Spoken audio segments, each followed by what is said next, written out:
It just wouldn't be spring training without a little bit of injury news right out of the gate.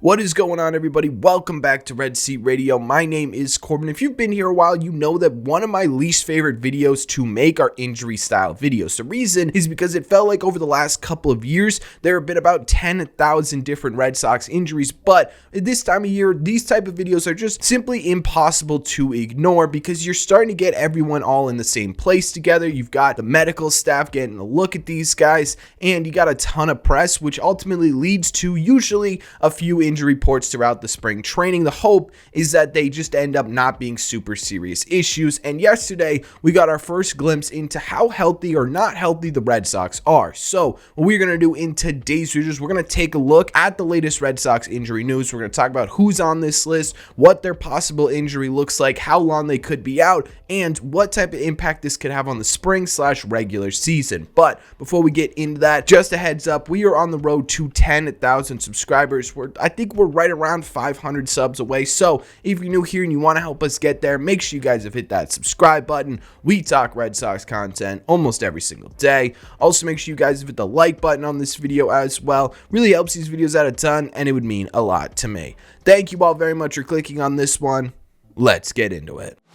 Hopping right into it here, there are 4 names on this list that Alex Cora mentioned just yesterday in terms of their injury developments. The first one is a guy that we've already talked about before multiple times in terms of his injury status, and this is a name that you already know is on the list, and that's Kenley Jansen. Kenley actually came into camp about a week ago, right around that time. I think it was the 14th they reported, with right lat soreness that has kept him from ramping up normally like he would in a regular spring training. However, this week we learned that he has been making progress in this area. Monday of this week, he was doing some flat groundwork throwing, which is a really good sign, and Cora said he should be on the mound by the end of next week. One also super interesting note to pay attention to here is that he also mentioned that when it comes to Chris Martin and Kenley Jansen, they don't really need to throw a ton of spring training innings. He's trying to get those guys into just 5 innings this spring. So even if Kenley is healthy, we're probably not going to see a ton of them during spring training, but obviously this is super important for a couple of reasons. One, the Red Sox appear to be trying to flip him at all costs, so as soon as he can get healthy, the higher his stock rises. And 2, if they don't end up flipping him, the Sox need a closer, and obviously Kenley Jansen is one of the best in Major League Baseball still, even at his age, so making sure he's healthy and ready to go for the season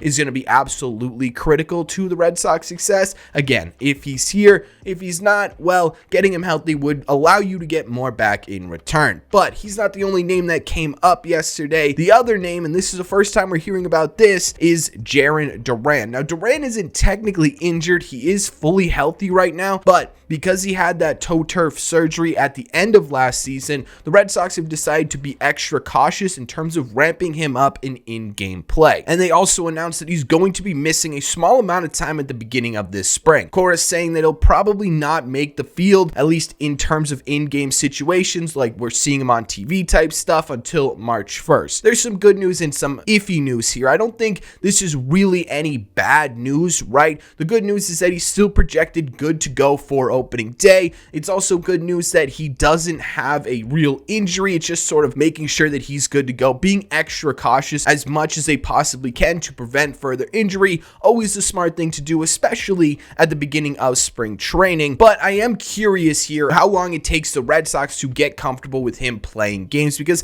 Jarren Duran, in my opinion, needs to really get into as many games as possible this spring, mostly because you miss a ton of time last year, you don't have an entirely normal offseason, and you're going to be such an integral part of the Red Sox success in 24, right? Alex Cora also mentioning this week that this is your leadoff guy. If he's fully healthy, if he's here, Jarren Duran is your leadoff hitter. In my opinion, you need him in as many games as humanly possible so he can get himself 100% ready ready to go and be at the top of that lineup in as many games as humanly possible throughout a 162. Obviously, you don't want to rush him back and really set him back in terms of his rehab and his injury and really sort of derail everything, but you also want to make sure that he is all set for the regular season. So this is going to be a super interesting one, in my opinion, to keep an eye on as we get closer to opening day. Obviously, right now, it's nothing really to pay attention to all that much, but if we start getting to March 4th, March 5th, and you're still not seeing him in games, then it's something to really start looking at. The third name on this list is newcomer Vaughn Grissom, who is also going to be delayed a bit to in-game action. He's probably aiming for right around that March 1st date as well. The reason for this is because when they were doing sort of their beginning test of the spring training, they realized that there was a bit of an imbalance in his hamstrings, according to Alex Cora. Right now, they're just going to be cautious and wait with it until they could get it back to normal. As Cora says, quote, "It was just a tweak. We have to be careful. We don't want him to try and play here at 90% and then something serious happens. We're going to be a bit cautious, but little by little, he's building up." So again, like Jarren Duran, it's nothing super serious. The good news with all of these injuries is it's nothing crazy, right? We're not talking about a potential surgery. We're not talking about potentially missing months of the season. Knock on wood, at least right now, because I have the worst luck in the world, so hopefully that didn't just jinx the Red Sox. Please, I don't want to get yelled at. But either way, this is the good news of this, right? The good news is that this isn't a super serious injury. He hasn't been diagnosed with anything yet. He's still doing drills, at least as of yesterday. Nothing crazy. He's not running pole to pole, but he's taking some ground balls at second base, trying to get his footwork good to go, and that's what they're really trying to work on with him right now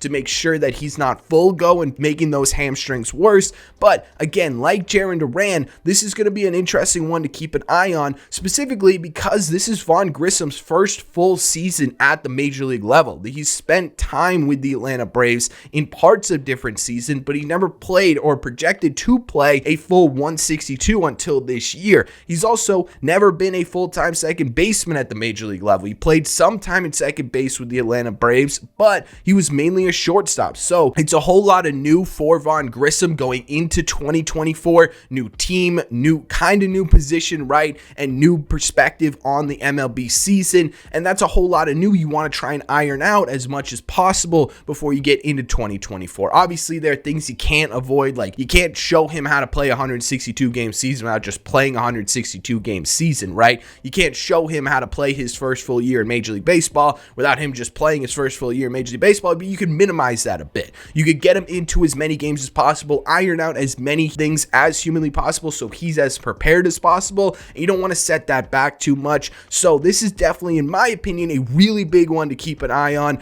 Hopefully this doesn't turn into something more. Right now, it's not really anything crazy, nothing to get super nervous or upset about, but it's definitely something to keep an eye on as we move closer towards opening day. And finally, the last player to be mentioned in terms of injury reports is Connor Wong, who I actually believe was one of the first people mentioned in injury reports last year. It was something to do with his hamstring last year. This year, it is soreness in his right throwing elbow, which is always a bit scary when someone says that, but there is some good news here, and it's that he's only expected to miss about a week or so. Again, in terms of injury news, that's a pretty positive one. Wong actually did talk to the media about his injury, and he said, quote, "It was a slight discomfort. It's not something very serious, either on my end or the training staff's end. Maybe we're being a little bit cautious right now and seeing if we can't get this thing to go away completely before the season starts." In my opinion, this really isn't something to super pay attention to, right? Connor Wong's not out there throwing 80, 90 throws per day. He's not trying to build his arm up to be a starter.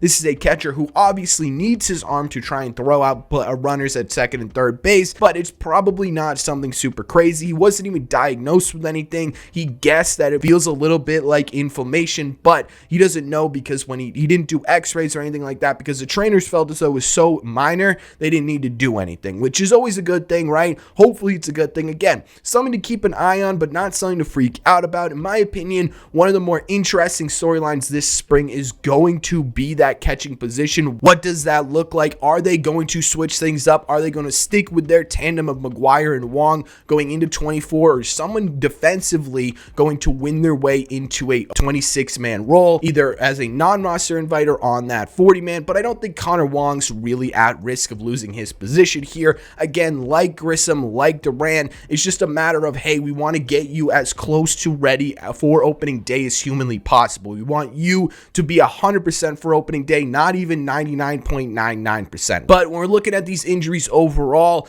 I don't think any of them are super concerning. Really, none of them are making me sit here going, oh no, here we go again. But there are a couple that I think are important to pay attention to. The biggest ones, in my opinion, are Vaughn, Grissom, because a hamstring can be a nagging injury. It could sit there for a while and it could end up just getting worse over time for sure. And Kenley Jansen, because again, with his trade value and trying to get something out of him, maybe make some room in the budget. I don't know what their full plan with Kenley is, but it's going to have him being fully healthy either way, whether he's with the team or as trade bait for the team. Both of those work a whole lot better when Kenley Jansen is healthy and ready to go. And that's also obviously the only really kind of legitimate bigger injury on this list. He has a legitimate diagnosis and everything like that. So again, those are the two in my opinion to pay attention to, but it's certainly worth noting Connor Wong and Jarren Duran as well. Let me know in the comment section down below, are you concerned about any of these? Do you think that any of these are going to be a problem throughout the spring that could bleed into the regular season? Are you like, this is fine, this is regular spring training stuff, doesn't really matter? And is there an injury that you're paying attention to more than any others, as it could impact the Red Sox the most? Let me know all your thoughts on the latest Red Sox injury news in the comment section down below. As always, if you made it to the end of this video, do me a favor. Make sure you guys have hit that subscribe button if you haven't already. If you're new here, we talk Red Sox content almost every single day. Also, make sure you guys have hit the like button on this video as well. Really does help these videos out a ton, and it would mean a lot to me. Thank you all very much for clicking on this one, and I will see you in the red seats.